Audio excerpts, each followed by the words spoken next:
పిల్లల్ని నేచర్‌కి మరింత దగ్గరగా తీసుకురావడమే మా ఈ చిన్ని ప్రయత్నం. చెట్టుల్ని నరికి బుక్స్ తయారు చేస్తున్నారని చెప్పి మనం చదువుని ఆపలేం.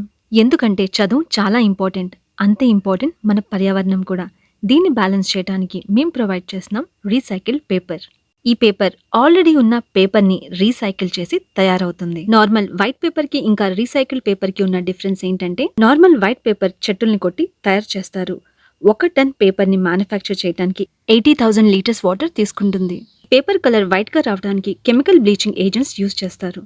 ఈ కెమికల్స్ వాటర్‌తో మిక్స్ అయి ఈకోసిస్టమ్‌ని పాడు చేస్తుంది. వైట్ పేపర్‌కి alternative unbleached recycle paper. Recycle paper తయారవుతుంది ఆల్రెడీ ఉన్న పాత పేపర్స్ నుంచి. 1 టన్ రీసైకిల్ పేపర్ తయారవ్వాలి అంటే 43,000 లీటర్స్ వాటర్ పడుతుంది. అంటే ఈ పేపర్ యూస్ చేయటం వల్ల 1 టన్‌కి 37,000 లీటర్స్ ఆఫ్ వాటర్‌ని సేవ్ చేయొచ్చు. అన్‌బ్లీచ్డ్ పేపర్ జనరల్‌గా ఈకో ఫ్రెండ్లీ.